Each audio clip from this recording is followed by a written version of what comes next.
Dá tempo não. Tá no ar já. Graça e paz, igreja do avivamento. Graça e paz, igreja do avivamento. Glória a Deus. Pode sentar, queridos. Vamos aprender essa noite o porquê pessoas naufragam na fé. O porquê pessoas desistem da fé. Estão morrendo. Estão longe de Deus, caminhos largos e passos largos para a perdição eterna, para o inferno. Por que as pessoas naufragam na fé? Não é por causa do chimbal que toca fora do templo. É por outras coisas. Por que as pessoas naufragam na fé? Então nós iremos aprender aqui o porquê que as pessoas se perdem.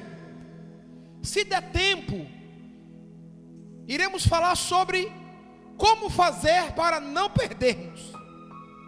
Então nós temos aqui os dois caminhos: o porquê que perde e o que fazer para não perder. Para tanto é necessário que você entenda que o que há de mais importante para a vida de um ser humano é estar com Jesus, é estar debaixo dos princípios da palavra de Deus. E durante esse tempo a igreja tem perdido essa visão de estar com Deus, de estar com a palavra, de estar com os irmãos, de estar no corpo. Eu estava desde ontem acompanhando a repercussão da morte de Maradona. E hoje assistindo mais uma vez sobre a história que aquele homem construiu. Você sabia que até uma igreja tinha em nome dele? Isso, tinha uma igreja de Maradona. E as pessoas cultuavam ele nessa igreja. Quem sabia dessa informação? E aí eu estou escutando aquilo, irmãos. O Espírito Santo falou no meu coração: agora o que adiantou ser aplaudido na terra e rejeitado pelo céu? E vocês percebem que todo mundo tem um discurso de que todos vão para o céu, irmãos? Quem sou eu para julgar? Não estou julgando ninguém aqui. Não sei se ele foi para o céu, não sei se não foi. Quem define isso é Cristo, é Deus. Mas o nosso comportamento dita muito de onde nós somos e para onde iremos. De que adianta o homem ganhar o mundo inteiro e perder sua alma? De que adianta?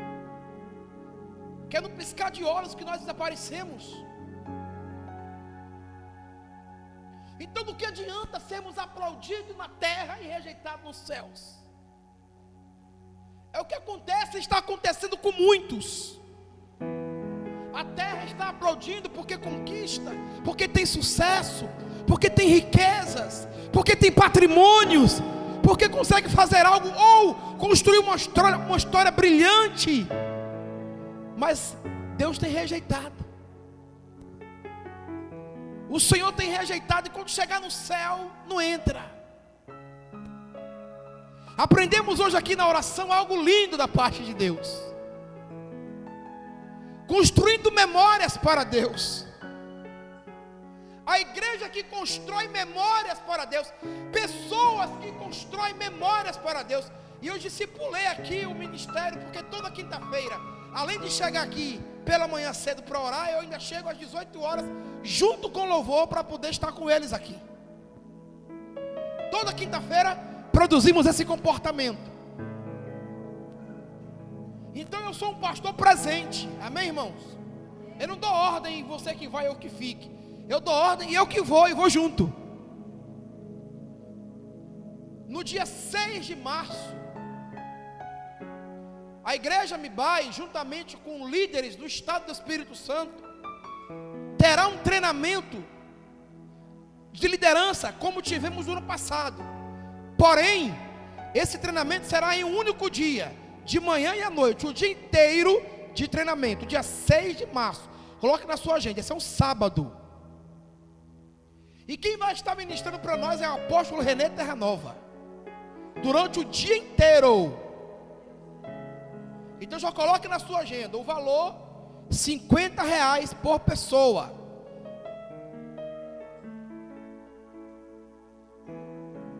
O que é isso, pastor? Construindo memórias para uma igreja saudável. Nos dias 28 a 30 de março, teremos o seminário de família. Um seminário onde receberemos também um treinamento forte para famílias. Por obséquio, você já colocou a sua família nesse projeto? Pastor, mas são 3 dias. O que é 3 dias investido na sua família?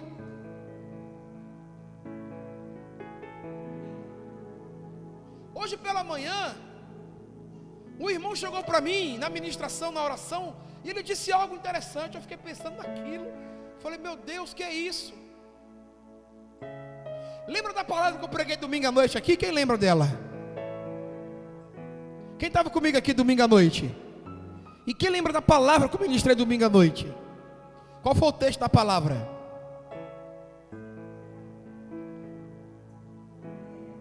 Noé, Hebreus 11:7. É porque eu também falei sobre Jó no texto, mas eu falei sobre Noé. Hebreus 11:7, coloca para mim por favor. Olha o que diz Hebreus 11:7. Hebreus 11:7 diz o seguinte: diz que Noé foi divinamente avisado por Deus. Porém ele foi avisado de coisas que não existiam. Não existia e não se via, mas ele foi avisado. E qual foi o comportamento que este homem teve depois do aviso que recebeu? O texto é claro quando diz que ele temeu, ele obedeceu porque preparou a arca, envolveu a sua família nesse projeto, se tornou herdeiro da justiça, que é a segunda fé. E o que as pessoas estão fazendo nos dias de hoje, quando ouvem o evangelho que salva, cura, liberta? Elas não estão nem temendo a palavra mais, irmão. Não estão tendo nem respeito pela palavra mais. E qual foi algo curioso que o irmão me disse hoje pela manhã, e eu disse para ele: forte aplicação, irmãos. Ele disse: pastor, Noé ficou construindo a arca por mais de 100 anos. Então ele estava pregando para todos ouvirem e verem. E quem foi salvo? Quem foi salvo? Quem foi salvo? E mais quem? E os animais. Os animais deram crédito à palavra, e os seres humanos não.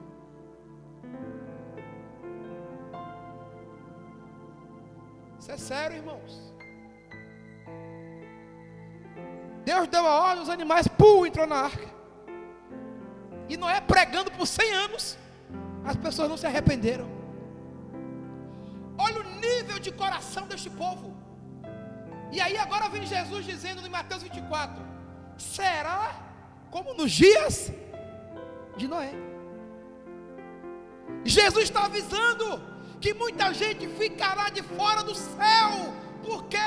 Rebeldia, desobediência, coração extremamente duro, porque não teme, não obedece, não constrói os projetos de Deus.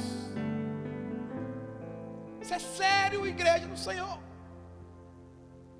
Ficarão de fora os cães, os prostitutos, os mentirosos, os que blasfemam contra Deus, porque estão ouvindo a palavra e não estão dando crédito a esta palavra. Então nós precisamos prestar atenção nessas coisas, avaliarmos esses princípios. Por quê? Porque os dias são maus e o fim dos tempos está chegando. Nós precisamos temer essa palavra, respeitar essa palavra, dar crédito a esta palavra e construir esse projeto de Deus na nossa vida, para que possamos ter acesso livre ao trono da graça. Por que que as pessoas naufragam na fé? Por que que elas simplesmente afundam, como o apóstolo Pedro, ao olhar para o vento, ao olhar para as circunstâncias, afundou? 1 Timóteo, capítulo de número 1, versículos 19 e 20. O texto vai dizer assim: 1 Timóteo, capítulo 1, versículos 19 e 20. Conservando a fé e uma boa consciência, a qual alguns, havendo rejeitado,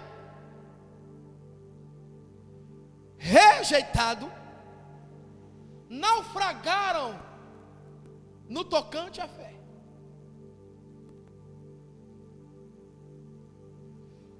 Ouviram, mas rejeitaram. O que podemos aprender com esse texto de Paulo a Timóteo? Primeiro, que o apóstolo Paulo está instruindo a igreja, colocando a igreja no seu devido lugar. E quando nós lemos as cartas do apóstolo Paulo a Timóteo e a Tito, são cartas coletivas e pastorais de instrução, de comando, de uma bússola para que os irmãos caminhem na direção correta. E essas cartas, elas expressam o amor, o cuidado, o zelo do apóstolo Paulo às igrejas, dando essa instrução, esses conselhos e essas direções, para que a igreja não venha titubear andando em dois pensamentos. O apóstolo Paulo escreveu 1 Timóteo para encorajar Timóteo, para fortalecer o espírito de Timóteo, a fim de viver um evangelho, um modelo padrão de Deus, e lutar esses princípios e valores até o fim. Lutar até o fim como um bom soldado de Cristo. 1 Timóteo capítulo 1, versículo 18. Lute o bom combate da fé, Timóteo. E ele diz: eu lhe dou essas admoestações, te dirigindo como meu filho, para que, segundo as profecias que houve acerca de ti, por elas pelejes a boa peleja, ou peleje o bom combate. A instrução do apóstolo Paulo a Timóteo é para que ele não olhasse para trás, para que a sua fé não viesse desfalecer. A instrução deste coronel de batalha para esse soldado de infantaria é: olha para frente, soldado, não milite essas guerras de qualquer forma, olhe para a cruz do Calvário, combata o bom combate, olhe para frente, não desista, persevere, crie ânimo, crie força. Eu estou lhe encorajando, em Cristo será contigo para vencer todas essas batalhas. Posso ouvir um amém? Lute o bom combate. Essas são as instruções que o apóstolo Paulo, dando à igreja pelo qual tinha como pastor Timóteo. Vença, meu filho, esses combates. Porque muitos que olharam para trás e não lutaram esse bom combate, naufragaram na fé, afundaram na fé, apostataram da fé, desistiram da fé. O que é naufragar? Essa palavra traz o conceito de um acidente em uma embarcação. Essa palavra traz o conceito de estar afundando, fracassando, falhando, frustrando-se. E quando olhamos, queridos, ao nosso redor, o que vemos é justamente isso: pessoas afundando, pessoas naufragando, pessoas se frustrando, pessoas desistindo da fé. O que vemos, o nosso cenário: pessoas com medo, pessoas duvidosas, pessoas doentes da alma, pessoa simplesmente negando a Cristo e não olhando para a história e os milagres que o Senhor já fez na nossa vida. Simplesmente desistem, simplesmente se afastam da comunhão dos santos e naufragam na fé, desistem da fé, se perdem na fé. O apóstolo Paulo, dando instruções a Timóteo, nós iremos encontrar as formas de como conduzir a igreja de Cristo, de como trabalhar a igreja do Senhor Jesus de forma correta e coerente com a palavra. E nesta carta iremos encontrar instruções, iremos encontrar padrões e procedimentos de uma igreja saudável, e de como essa igreja deve, em todos os momentos, em todas as estações, em todos os ciclos da vida, permanecer fiel àquele que a vocacionou, porque o Deus que servimos ainda continua no trono e no comando. O Deus da nossa esperança, Ele está nos guardando e nos protegendo. É nele, por Ele e para Ele são e será sempre todas as coisas. O apóstolo Paulo fala sobre a oração em público. Ele diz sobre o papel da mulher, o papel do homem. Ele avisou também sobre as falsas doutrinas e ensinos que iriam entrar nas igrejas. Doutrinas essas que são demoníacas. 1 Timóteo 4, de 1 a 5, ele diz: olha, tem muita gente lutando contra o princípio do evangelho. Esse ensino é do demônio. As pessoas estão naufragando na fé, na santidade e na pureza, porque estão dando ouvidos a ensinos de demônios. E o pior, dentro da igreja. Olha o que diz 1 Timóteo 4:1. Mas o Espírito expressamente, intensamente, diz que em tempos posteriores, ou no fim dos tempos, alguns apostatarão da fé, dando ouvidos a espíritos enganadores e a doutrina de demônios. Pessoas serão ludibriadas. Vai estar, teoricamente, dizendo que está adorando a Deus, mas o coração está longe, o ensino está deturpado, a conduta moral está destruída, e o Senhor está ouvindo e vendo.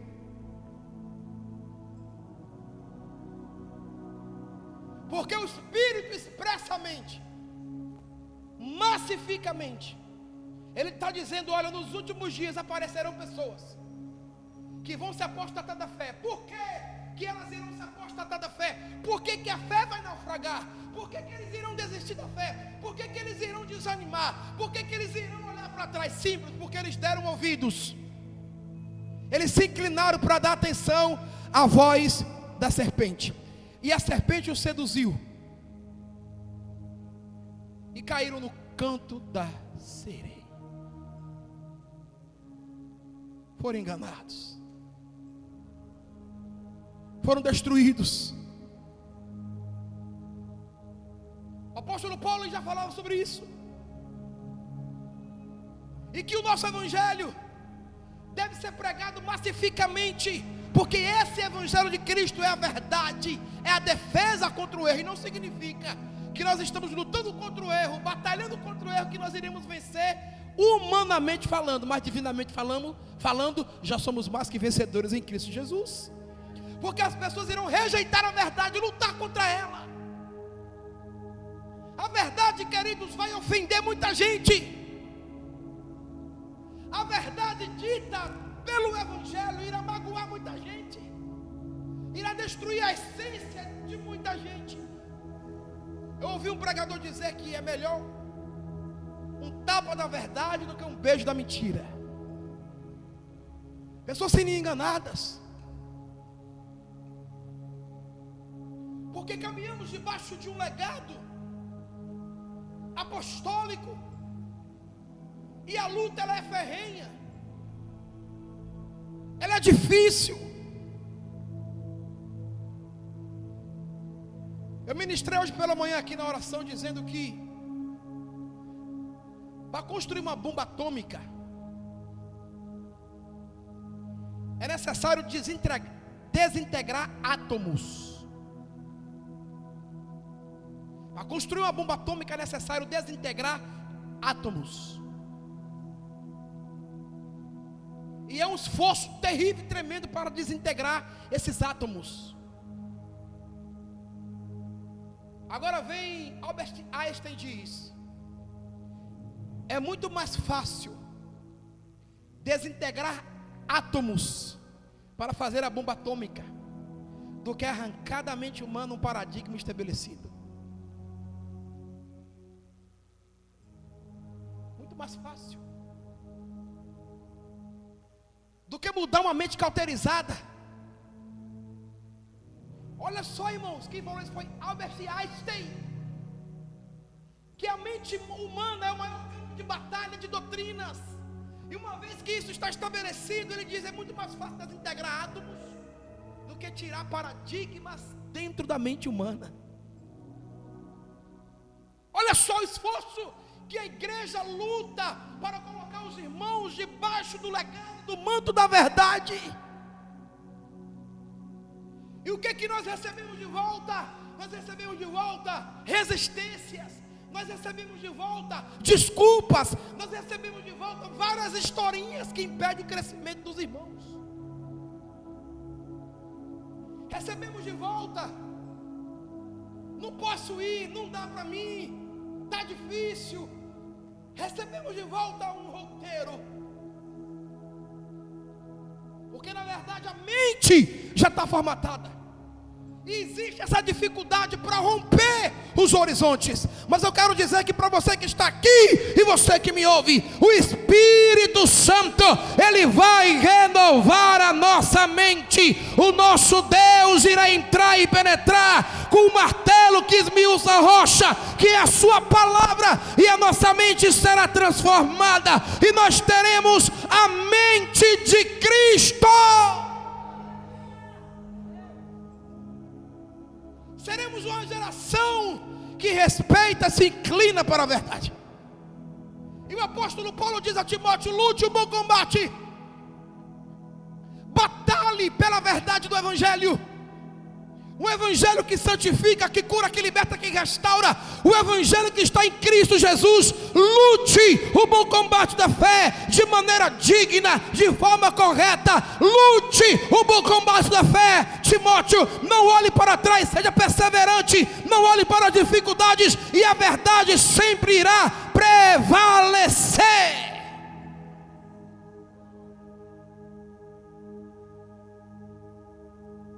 Queridos, depois que o apóstolo Paulo então dá essa instrução para Timóteo, depois que ele escreve essa primeira carta, dentre tantas instruções acerca do funcionamento da igreja como um todo, ele fala sobre que devemos lutar contra essas heresias, contra esses falsos ensinos, para que nós não venhamos ser enganados e não naufragarmos da fé. O apóstolo Paulo sabia que assim como o ensino correto leva à santificação e ao viver corretamente em Deus e em Cristo, assim também o falso ensino leva à perversão, à destruição e à morte espiritual. E aqui entra o principal papel de um verdadeiro pastor, de um pastor que se preocupa com a igreja. Aqui entra o papel de um verdadeiro pastor que ama o rebanho e quer ver o rebanho prosperando. Aqui entra o papel de um verdadeiro pastor que ama as causas de Cristo. O papel do pastor é de fornecer um ensino bíblico correto, equilibrado, justo, limpo, para que a igreja cresça. Agora, se a igreja, se as pessoas irão ou não receber o ensino, é uma questão de fé, de foro íntimo. Pois o Senhor conhece os que são seus, e quem é de Deus vai ouvir a voz de Deus e vai obedecer. João 10, 27. Quem é de Deus vai ouvir a voz de Deus. A função do pastor é levar a igreja a pastos verdejantes. Nem sempre o ensino que nós recebemos, nem sempre o alimento que nós recebemos, ele é digerido com facilidade. Tem alguns alimentos que digerimos que entala a nossa garganta, dói o nosso estômago, mas é para o seu bem. É para que nós venhamos nos fortalecer. E João 10, 27 diz que as minhas ovelhas vão ouvir a minha voz, e elas serão conhecidas do Senhor, e elas irão seguir ao Senhor. João 6, 45 também ratifica essa palavra. Quem é ovelha ouve, quem é ovelha obedece, quem é ovelha segue, quem é ovelha tem aliança. João 6, 45 diz, está escrito nos profetas, e serão todos ensinados por Deus. Portanto, todo aquele que do Pai ouviu e aprendeu, vem a mim. Todo aquele que do Pai ouviu e aprendeu, vem a mim. Então aqueles que são de Deus, eles ouvem, eles seguem, eles obedecem, eles caminham com Deus, e querem sempre receber um bom ensino, um bom alimento. Então, diante dessa introdução, quais são os venenos que nos fazem naufragar na fé? E por que naufragamos na fé? Por que tem tanta gente morrendo na fé? Por que tem tanta gente desistindo da igreja e de Deus e do Evangelho? O que está acontecendo com tanto comodismo? O que está acontecendo com tanto esfriamento espiritual? Percebe que isso já era um alerta do apóstolo Paulo à igreja, irmãos. O apóstolo Paulo já falava isso à igreja, escrevendo a Timóteo. O naufrágio da fé, o abandono, a apostasia. O porquê que essas coisas acontecem? Primeiro, naufragamos na fé porque não perseveramos ou não preservamos a fé e a boa consciência. 1 Timóteo 1,19.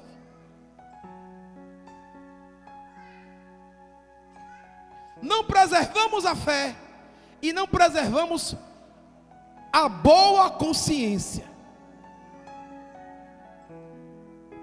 O apóstolo Paulo diz a Timóteo: conservando a fé e a boa consciência.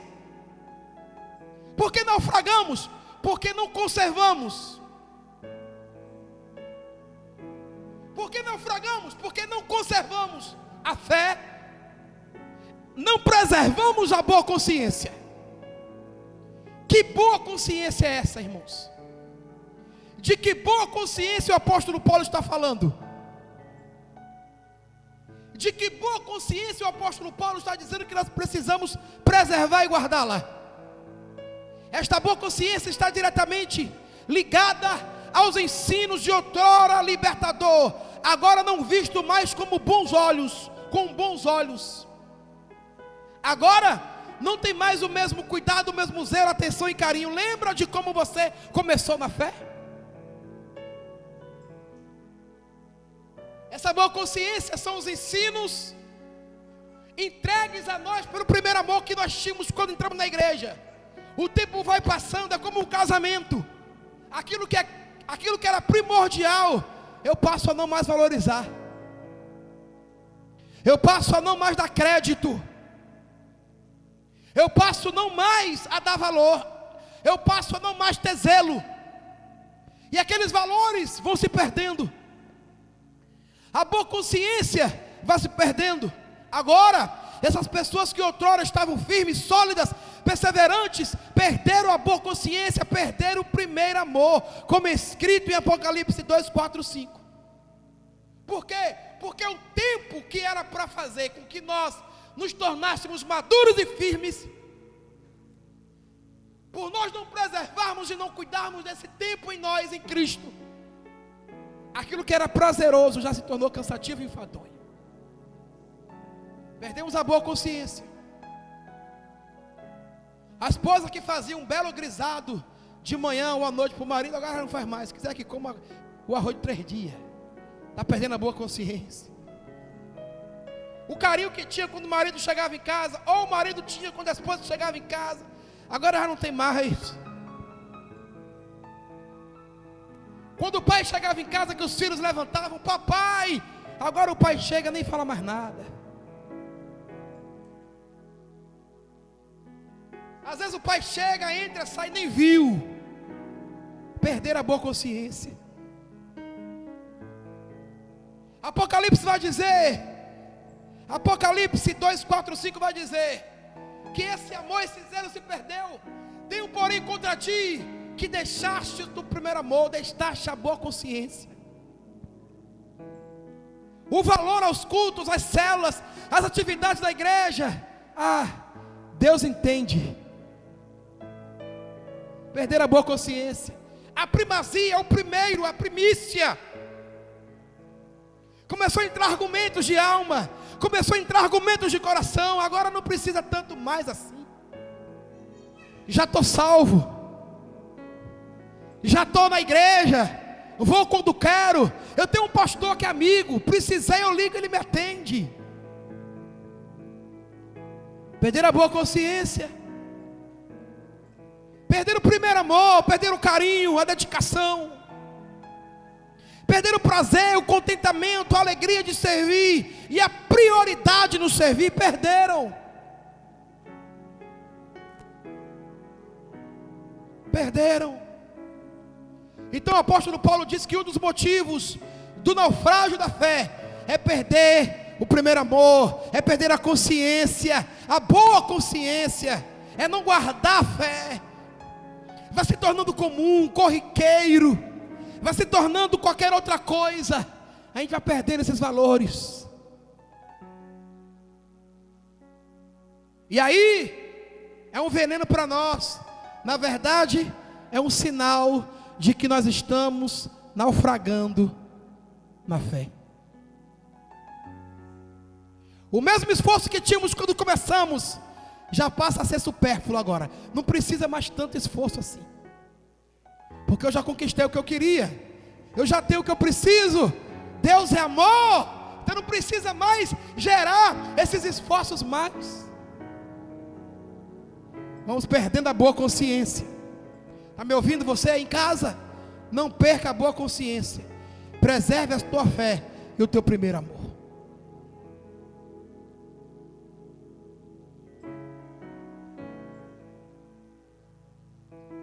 A igreja não pode perder a boa consciência. Os bons valores que foram construídos no passado e que nos fizeram fortes, sólidos. Por que perdemos então a fé e naufragamos? Porque não preservamos a fé e não preservamos a boa consciência. Segundo, porque naufragamos na fé? Porque não ouvimos as advertências e damos ouvido à vida. 1 Timóteo 1,3. Damos ouvido a quem não deveria.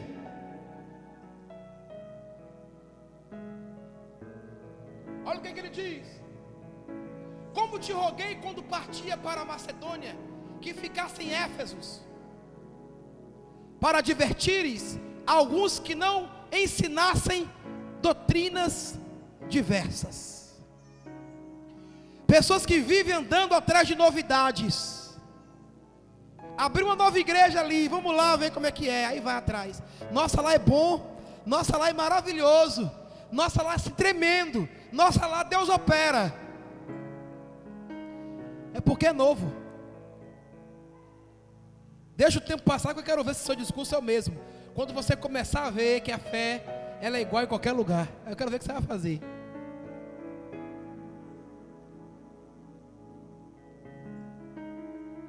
Aí quando começar a deteriorar, eu quero ver o que você vai fazer.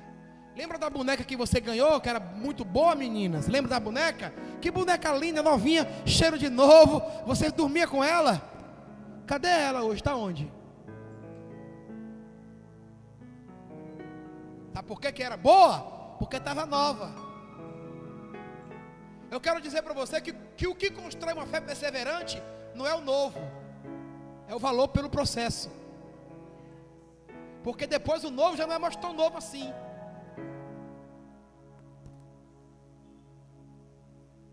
Então por que naufragamos na fé? Porque não ouvimos as advertências e damos ouvidos a falsas doutrinas, ensinos, conselhos que produzem morte e não vida.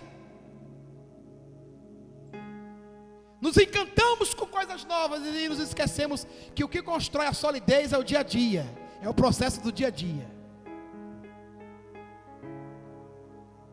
Por que naufragamos na fé? Porque queremos saber mais do que os outros, porque queremos saber mais do que é devido. Enchemos nosso coração de orgulho. Está todo mundo errado e só eu que estou certo. E isso denota egoísmo, soberba, prepotência e vaidade. 1 Timóteo 1,7.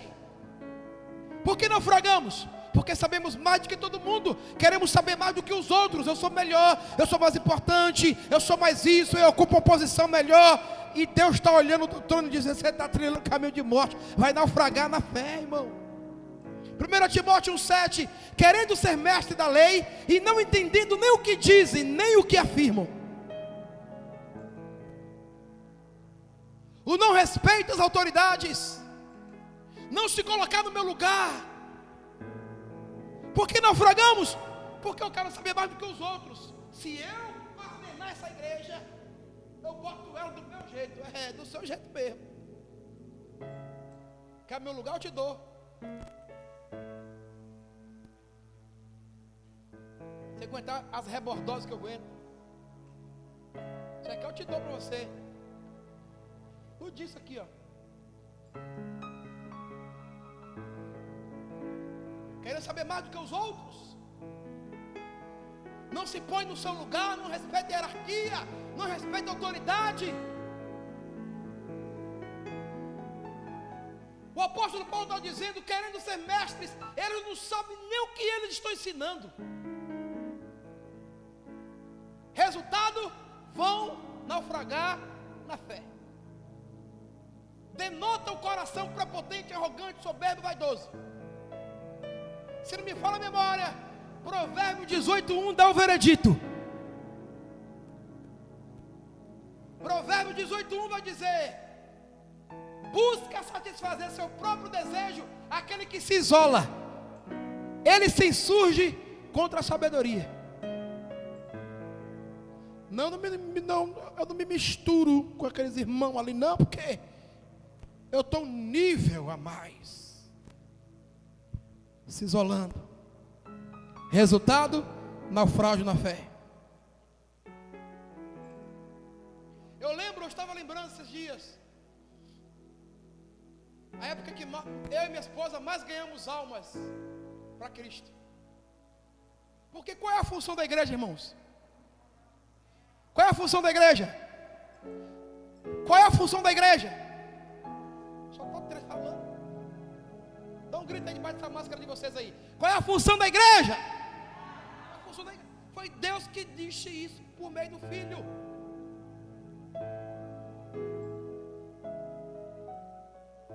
E eu lembrei com a minha esposa a época que mais nós ganhamos almas. E aí eu comecei a lembrar de algo interessante. Eu disse a ela assim: nós vamos entrar em lugares que ninguém quer ir. Nas favelas, nos becos, no meio das pessoas pobres.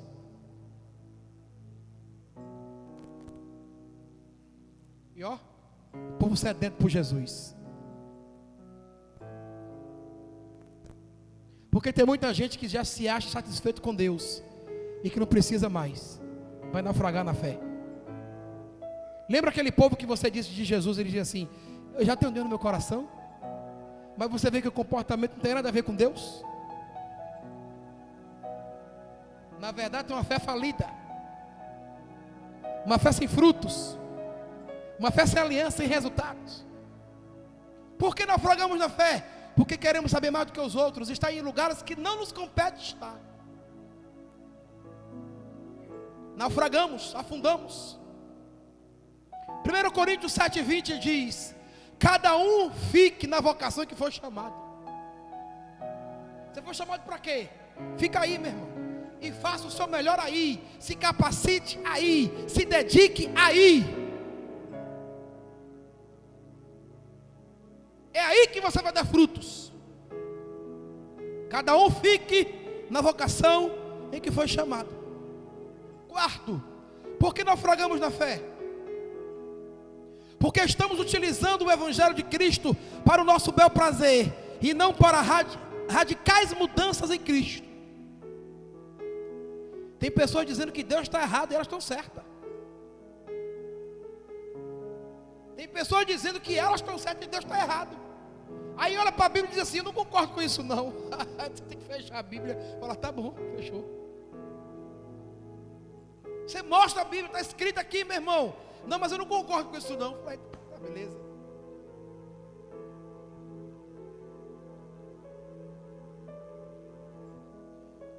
Pessoas estão naufragando na fé porque estão utilizando o Evangelho de Cristo para o seu bel prazer e não para produzir mudanças radicais. 1 Timóteo 1,8. Quer fazer do seu jeito. Sabemos, porém, que a lei é boa se alguém a usa legitimamente. A palavra é boa se praticamos o que nela está escrito. A palavra traz vida se fazemos o que nela está escrito. A palavra cura, liberta e restaura se fazemos o que nela está escrito. Então tem pessoas que estão fazendo do Evangelho aquilo que eles querem fazer, não aquilo que está escrito, não aquilo que Jesus mandou fazer. Porque princípio é para ser obedecido, não para ser questionado. E as pessoas agora estão questionando o princípio divino para querer colocar outro no lugar.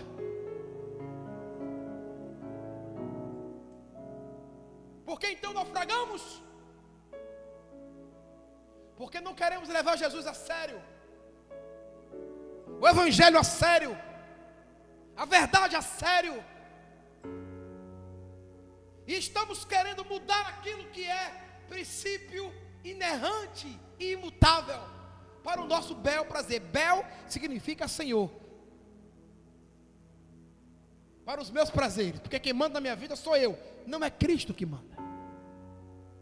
Então nós naufragamos, afundamos, fracassamos e frustramos.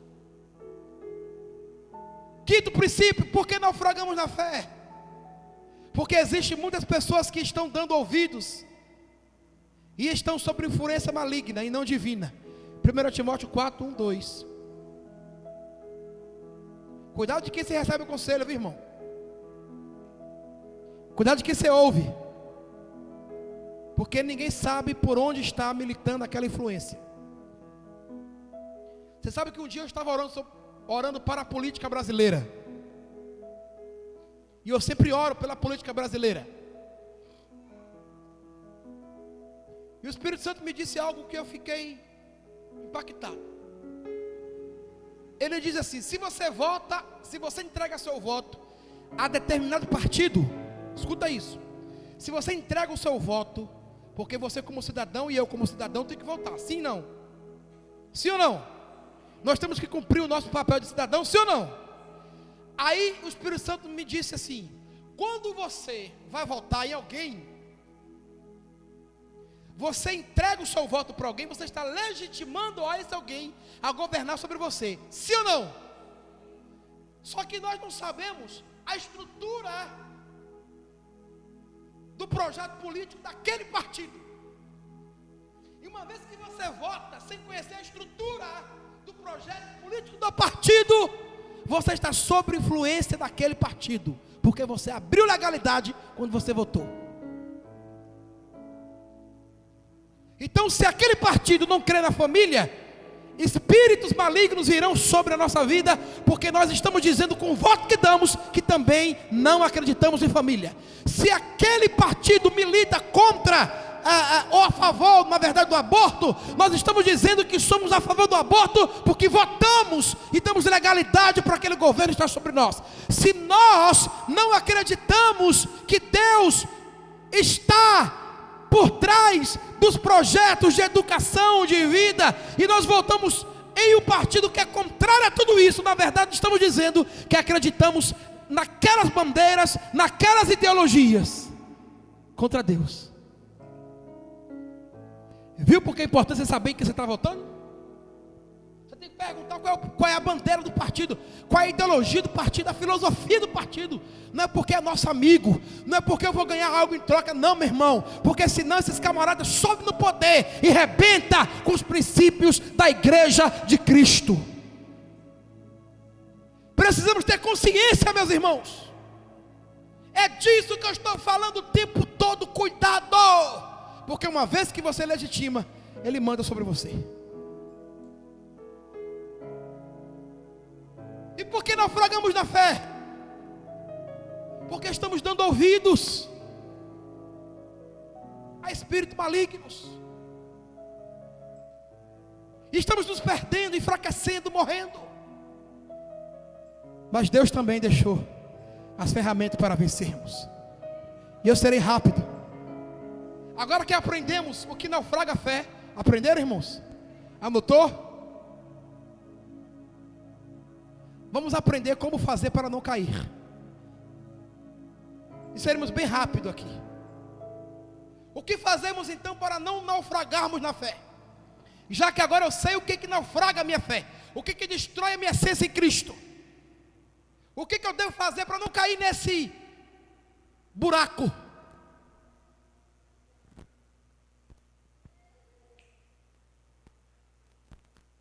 Letra A. Siga firmemente com a justiça, verdade, fé e amor e constância. 1 Timóteo 6,11. É isso que você tem que fazer. Siga firmemente com a justiça, verdade, fé e amor e constância. 1 Timóteo 6,11. Siga. Persevere, não olhe para trás. Letra B. Esteja sempre preparado, disponível e disposto para combater o bom combate. 1 Timóteo 6,12. Levanta. Avalia o que está sendo escrito e falado. Lute o bom combate. Milite o bom princípio. Esteja sempre preparado, disposto e disponível para combater o bom combate, para levantar e guerrear. Letra C. Guarde o mandamento divino, imaculado, até o fim. 1 Timóteo 6,14. Guarde, irmãos. Guarde. Próximo. Preserve a fé e a boa consciência. Sempre. Esse é o final. Tem mais um. E por último, guarde o depósito, a verdade do Evangelho que lhe foi confiado. Uma vez que você recebeu, lhe foi confiado. 1 Timóteo 6,20, esse coloca para a gente ler. Guarde, meu irmão, esse bom depósito. Lembra do dinheiro que você ganha todo mês, você não guarda com carinho? O apóstolo Paulo está falando a mesma coisa. Guarde o depósito, a verdade do Evangelho. 1 Timóteo 6,20. Ó Timóteo, guarda o depósito que te foi confiado, tendo horror aos clamores vãos e profanos, e às oposições da falsamente chamada ciência. Tem que guardar. Guarda, irmãos. Fica firme. Guarda. Fica de pé e vamos orar. Que o Espírito de Deus possa ter abençoado a sua vida essa noite. Vamos orar ao Senhor nesse momento. Clame a Ele nesse momento. Como está a sua vida? Está naufragando na fé? Ou está combatendo o bom combate? Ore esse momento. Agradeça ao Senhor por este momento. Obrigado, Espírito Santo. Adore a Ele nesta hora. Oh, aleluia.